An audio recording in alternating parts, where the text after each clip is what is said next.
one of the things I really like about your work is you can really go deep and connect dots and use salary caps and take what trades in the past have netted in terms of draft choices and put it all together. So that's my backdrop for asking you, what are the Texans doing? What is Bill O'Brien doing from the acquisition of David Johnson and sending away DeAndre Hopkins and the acquisition of Brandon Cooks? Put this all together for me, Bill. Oh boy, that's a. I don't even know if I have enough time in my hands to figure out the magic and mystery of what Bill O'Brien is doing. Here's what I would say. I think about Bill O'Brien worked underneath Bill Belichick. I think about what Bill Belichick would do in situations in the past. He's traded away those wide receivers when he felt like they were kind of past their point of being useful to the team. Terry Glenn comes to mind at the beginning of the Patriots dynasty. Randy Moss recently. They've traded away veterans from those Patriots teams for years. They just let Tom Brady leave. So you figure anyone can go, but I just think we're seeing a guy who, doesn't think about the draft the same way other teams think about the draft, kind of sees those picks as more replaceable perhaps than they should be. So, going out and getting a Duke Johnson, that's a totally fine player, totally solid player. Giving up a third-round pick to do so when he's probably going to get cut if the Browns didn't get a trade offer doesn't make a lot of sense. The Larry Tunsil trade, hey, you're getting a superstar left tackle in the prime of his career.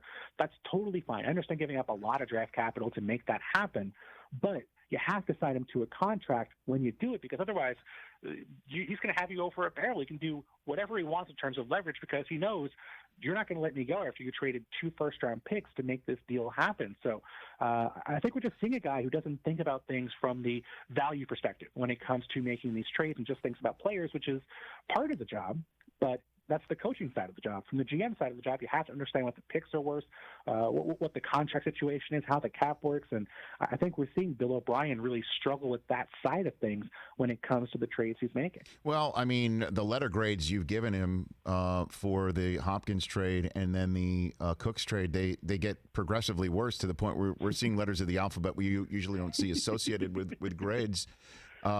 So because what you're paying Cooks, right? You would have paid close to what Hopkins wanted, and you keep a guy there that the team and the city already wants to stay and can go after Andre Johnson's team records if he keeps going there, right? And then I guess you say I took Carlos Hyde from the Chiefs, and he's a 1,000-yard rusher, and my system can do that for David Johnson.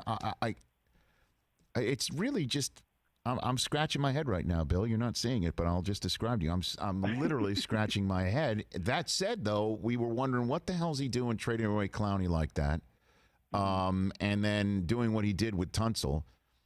Guy had a several touchdown lead on the road against the eventual Super Bowl champs. We all know what happened, but that's why I'm trying to say, like, is there a possibility he does have a method here and his madness will actually work? Bill? Of course. I mean, these are talented players. Brandon Cooks is a good football player. Larry Tunsil's an excellent left tackle. I don't think the issue here is necessarily, the players in a vacuum, but it's just, you have to win a Super Bowl to make this work, right? Look at the Rams. The Rams traded a ton of their draft picks away. They built around a core of 9 or 10 guys, and they made it to the Super Bowl. They came within a touchdown of winning that Super Bowl. They made that one tip pass away from winning the Super Bowl. And if they win, all the stuff we've seen this offseason about how they failed, how the Gurley contract, the Cooks contract haven't worked, doesn't matter because they have a Super Bowl in their building, and that's all that you care about at the end of the day. So that's a really high bar. And granted, like you said, they were up 20 points, I think, on the Chiefs in the divisional round. They were also trailing to the Bills in the wild card round. This is a team that I think you look at the numbers for the Texans, you would figure even before these trades they were likely to decline next year. There were some things about their performance, especially in close games, that makes you think they're going to struggle in 2020. And if that happens, the guy who comes to mind for me is Chip Kelly, right? A guy who, had his team in the playoffs, looked like he really had, he was sort of the next modern great coach. He gets that GM power, makes some moves we kind of have questions about. Adds a bunch of running backs, trades for Sam Bradford, signs Byron Maxwell to a huge contract. When it doesn't work out, the Eagles said, hey, you're not a good GM, you're a coach. And they fired him from both jobs. Ended up being downhill from there for Chip Kelly. So I don't want Bill O'Brien to get fired. I think he's done a good enough job as a coach to deserve plenty of time as the coach there in Houston. But if this does kind of fail, you have to figure it's going to fail pretty spectacularly, and it's going to be quite disappointing, and it could lead to some dramatic changes for the Texans. Now, we obviously have to see, but I think, it's going to be so much on Deshaun Watson and those new receivers to gel together in a very difficult and very uncommon offseason. It could be a situation where it does take them some time to gel, and then at that point, the Texans could already be, kind of trying to catch up. Hey, you watched all the way to the end. Thanks for that. Watch more right here.